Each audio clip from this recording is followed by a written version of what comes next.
Happy Tuesday! I am back. Melting the coconut oil. I am back with our Tuesday Nourished by Rachel cooking class. And today we are making another breakfast item. We've done some dinner. We've done some prep ahead. Now we are going to do the wonderful breakfast blueberry streusel muffins. They are from a cookbook called Sweet Laurel, and they now also have a savory book out, but I haven't tried anything from that yet. I love their baked goods book, so I highly recommend that. You start out by making the streusel, and that is in the oven. It's got about another 10 minutes before we check it. And then you make the muffins and put them in. So, 2 quick tips.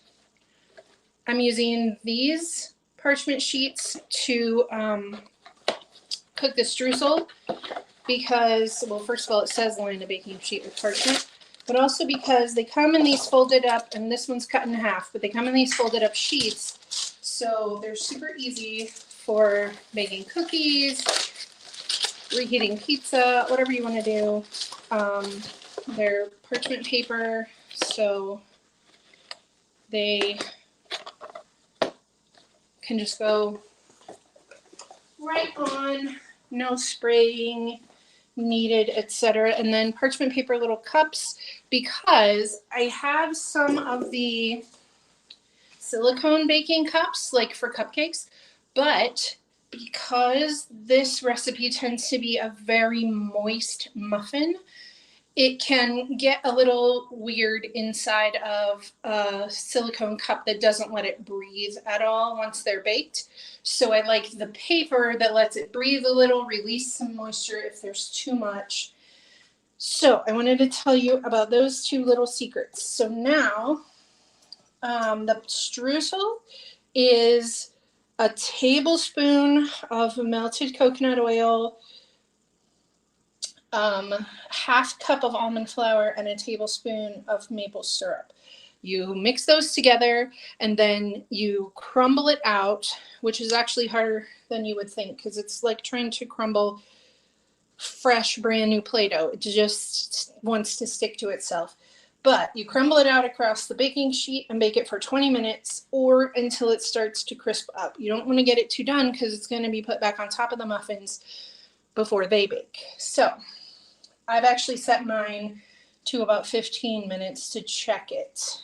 Now, in a small bowl, let's see, that was the streusel, in a large bowl, mix together flour, baking soda, and salt. So we need 2.5 cups of almond flour, and since the half cup is closer, we'll do it first.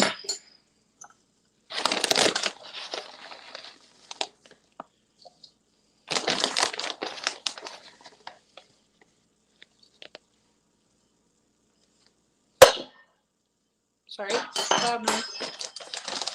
That was very loud, but it was stuck in the bottom. Okay, get that out of the way. Then we need 3/4 of a teaspoon of baking soda.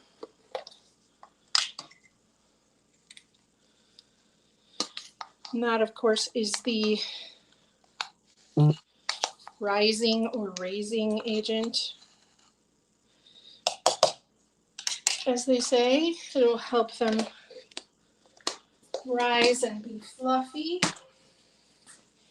And 1/4 teaspoon of Himalayan pink salt. And as much as I love my grinder for general savory cooking, I love this salt well that I got at a neighborhood market or something like that, some kind of market. Basically a higher end Albertsons store that just holds the already ground stuff for us. And it's easier to measure than trying to figure out. I used to take my grinder and grind it into a bowl just to make sure I didn't get too much salt in the recipe. And that was pretty tedious. So I was very happy when I found that well and it was on sale. I'm a little sniffly today. I don't know what could possibly be blooming in this cold. Maybe something that's not actually supposed to be here, like extra dust from the heating unit or something. Okay, for the wet ingredients, 4 eggs, large eggs at room temperature.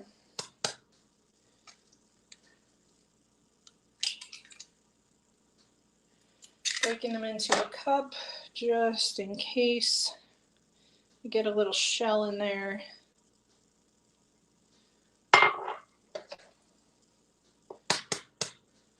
As my daughter says, tap, tap, tap 3 times, and then it'll break for you.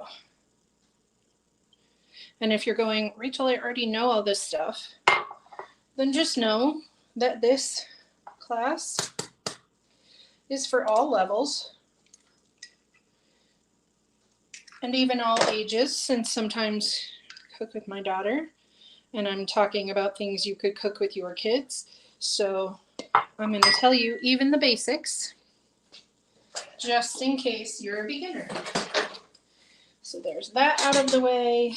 Now we need 1/3 cup of coconut oil melted. So I already measured, and as you heard it beeping when I started, melted this, but it's still a little warm.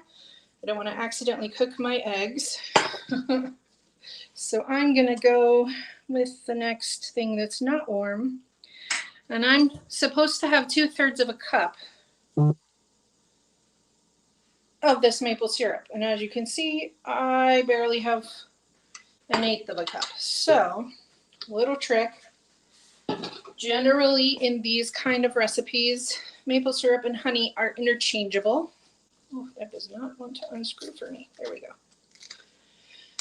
And I knew I was low on maple syrup, so I got out the honey to do the rest of the 2/3 cup. And hopefully I have enough honey, because this is looking a little questionable here. So that should be interesting. But I didn't want to pre-measure everything and not have anything to show you all. So that's what's going on with that. Then we're going to grate a lemon. It says 1.5 teaspoons of grated lemon zest. And that's going to help, that and the tablespoon of fresh lemon juice from the same little guy is going to help brighten it up. Sometimes the richness, the wonderful natural fats in the almonds and some of the other ingredients can make things taste a little heavy, a little too rich, and adding a brightener like lemon zest, lemon juice. The simplest thing is lemon zest if you've got lemons and a zester. That's my favorite one. It's Microplane is the brand. If you know anybody who does woodworking, you might recognize the name. They basically stole a tool from woodworkers to help zest fruits, to, if you like to do fresh nutmeg from the little nuts, and that will help you do that. It's great for grating Parmesan cheese.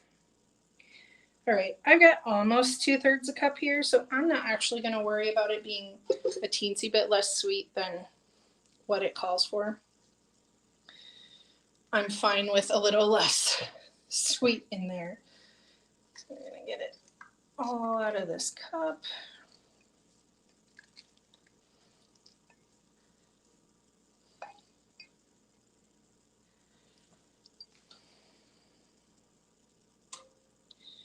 And then we have a place to put down our sticky spatula.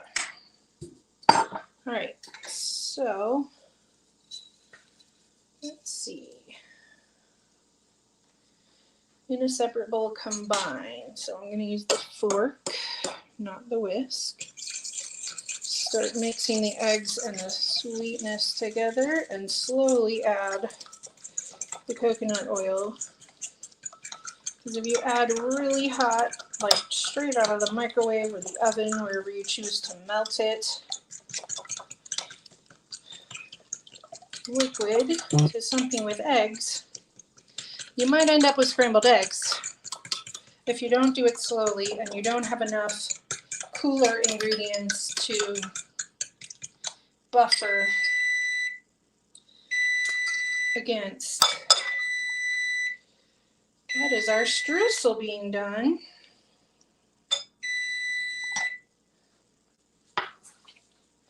Oh, be quiet. Smells done. Yeah, looks a little brown. So there it is, looking lovely. And it will go over here to wait and become cool enough for me to pick up and sprinkle all over the muffins. Okay, this fork is not. I'm gonna pick you up. So sorry, Mom. She gets motion sickness like I do. There's the bowl.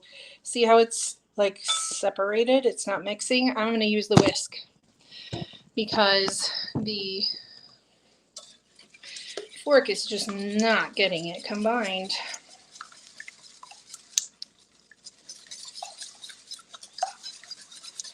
And random tip, in case you're a little bit, you know, mom mind, mom brain, zest it before you cut it open to juice it. Once in a while I forget that because I'm so busy thinking about 800 things at the same time as I'm cooking. Don't be like me. Zest it before you cut it.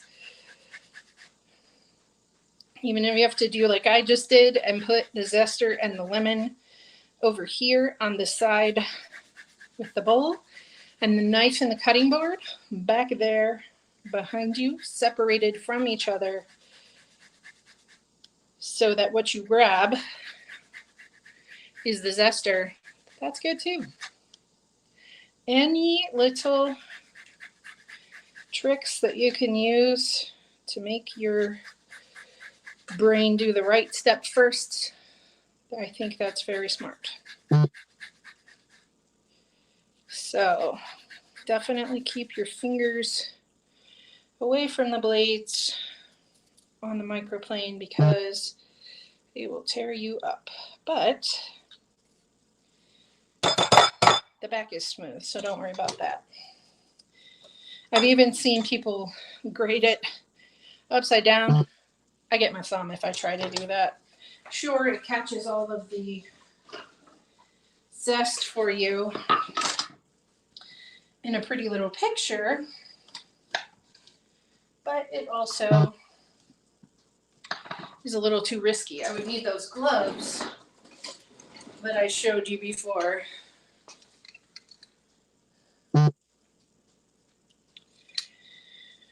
If I were going to try to do it that way. And I'm supposed to have a full tablespoon of lemon juice, so I'm going to juice the whole lemon.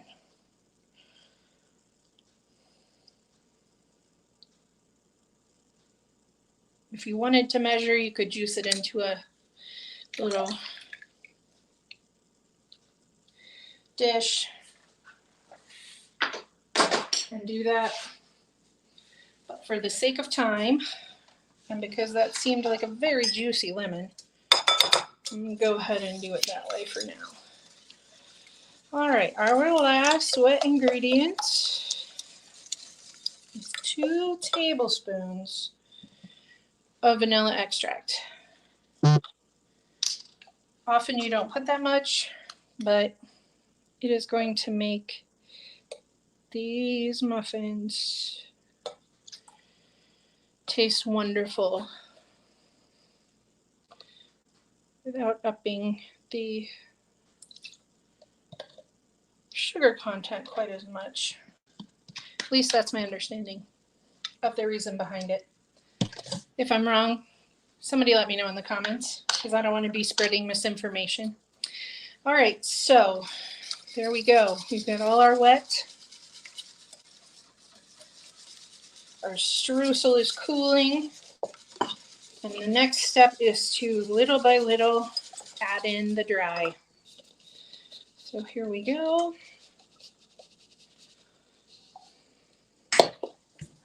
And of course I spilled it on the counter, so good thing I wiped the counter before I got started here.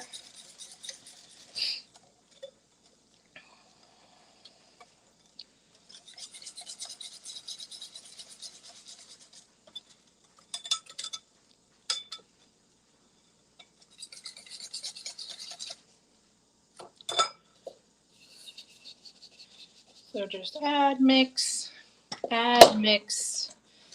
until you've got it completely combined. The lovely fats in the almonds are going to help you feel nice and full. Nuts are a good source of fiber, as well obviously are the blueberries. We're using coconut oil, which is incredibly heart healthy. So these muffins are truly guilt-free. No refined flours, no refined sugars, no dairy products in case you're sensitive to that.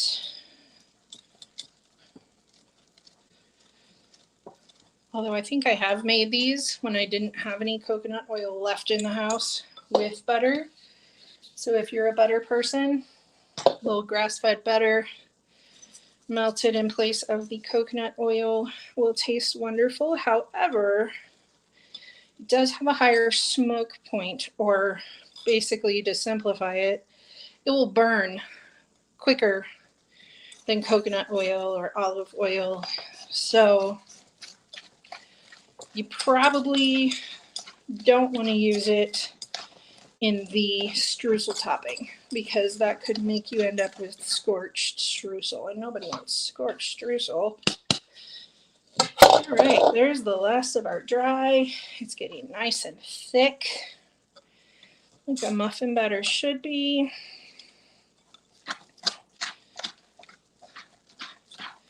Basically just mix till all of the lumps are out.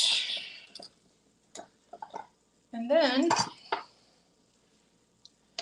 we are going to put them in the muffin pan. Now, I like to use the scoop because it makes measuring super easy. And even if I end up having to go back later and top them off a little bit, at least I'm not dribbling it all over the pan as much as usual.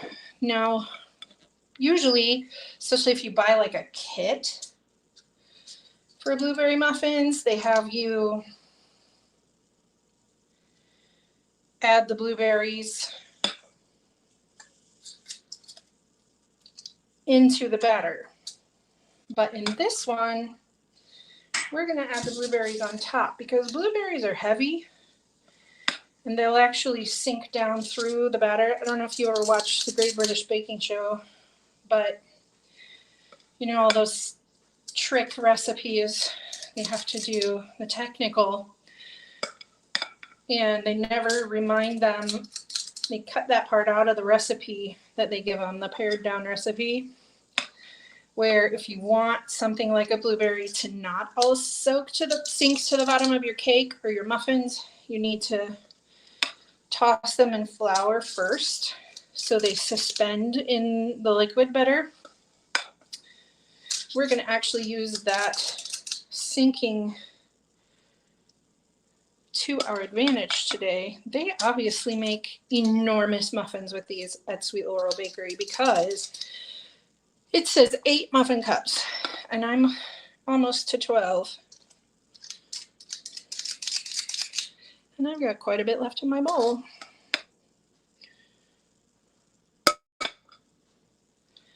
Which is why I got out the second pan just in case. Because a couple of these could use a little topping up, but not really enough to use the rest of the batter. And as you know, if you bake much, if you put so much in that they puff up and make those beautiful muffin tops and overflow the cups, they like to stick to the pan. So we're not going to do that. All right, so top each muffin with a few blueberries and lightly swirl them into the batter with a spoon. We're going to start with 4 each. It was 4 ounces of blueberries, which if you don't have a little kitchen scale, I recommend you get one. But in the meantime, it's basically a pint. So if you buy the small package at your store, you'll be all set with just use that whole package. And that's how much you will need. I bought the big package because my daughter loves to eat them. And so I had to weigh them, but that's no big deal really.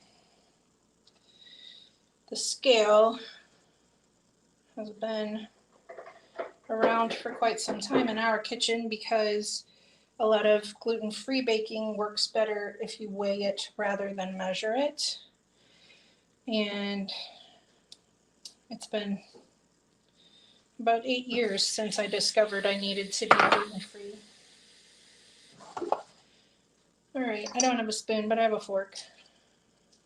And it kind of makes a mess when you swirl them. So as far as I'm concerned, you can just leave them. Okay. Now we sprinkle the streusel topping over.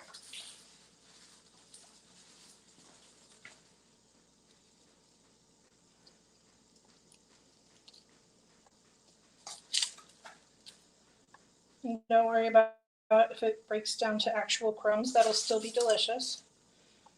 But more than likely, you'll actually have to break it apart because, like I said, it's really hard to crumble when it's wet before you bake it.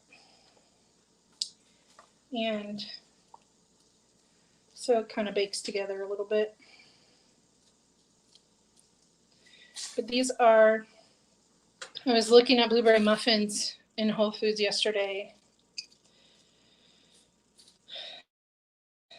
And first of all, the ones I was looking at that were gorgeous were of course not gluten-free. So I know that's a tummy disaster for me. But also the ones that are gluten-free that are sold in stores, they often are very much like cardboard. So I prefer to make it myself. And then, because gluten-free flours are also generally highly refined, whereas grain-free flours are not,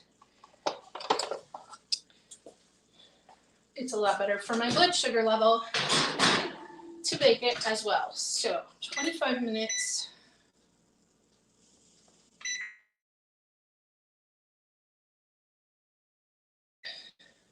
Oops, lost our signal for a minute there. I'm going to finish adding what's left of the batter to my cups. So put a few more out here. Here's my little scale. This one's Amazon Basics. Right on Amazon. Works fantastically well. A friend actually gave me that one.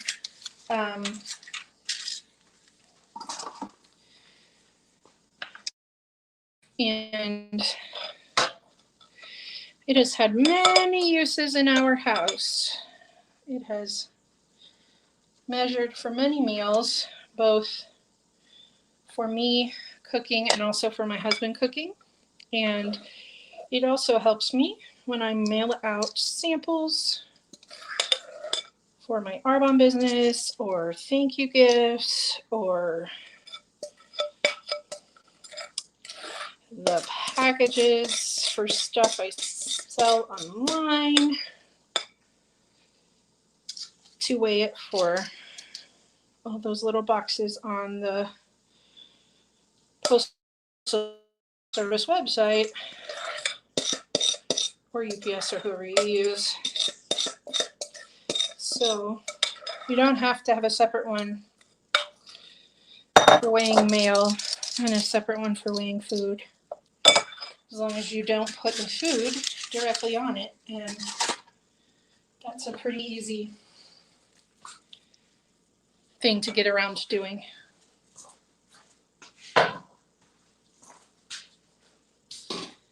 You just put it on, and there's a little button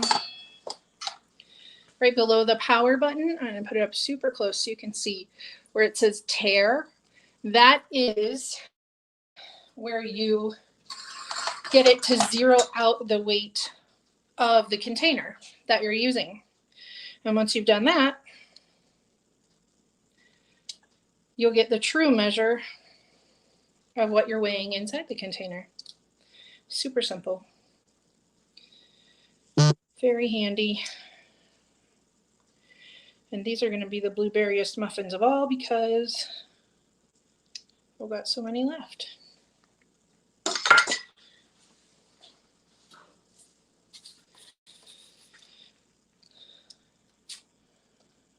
So add our streusel. Let's see. I can slide you back so you can see the muffins and not just me.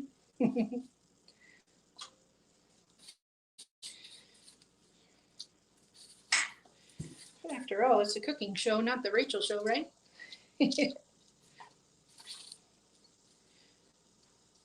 So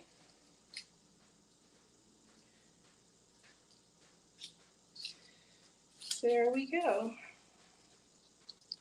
So even though they say 8 muffins, they also say filling each 3/4 of the way. So they are obviously using extra large muffin cups, and that's fine.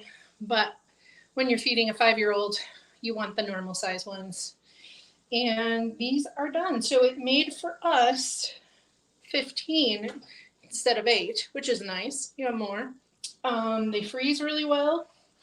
If you want to wrap them up, I recommend you wrap them individually so they don't get so freezer burned. But if you want to wrap them up and freeze them in a baggie so you only keep out 4 or 5 for the week, that's really smart. Then you've done, again, a prep ahead without really having to do extra work. And I will, of course, share this recipe later on my page and let you know in my stories how the final product turned out. But I'm telling you that even though a couple of times I have made a recipe or two that were a trial, as I was showing you, these I have made multiple times and they always turn out wonderfully delicious, and they're extra good warm, just FYI. So you get the first dibs if you make them when your kids are at school. So that is our class for today. We will have one more next week, and then all of a sudden it will be Christmas. So if you have a Christmas favorite that you would love to find out if there's a recipe out there that is healthier and just as delicious, drop a note in the comments. I would love to start making things that you all request and not just the things that I come up with that I want to make for our family. So let me know. And I hope that you try this recipe, and I hope you have a delicious week. Bye.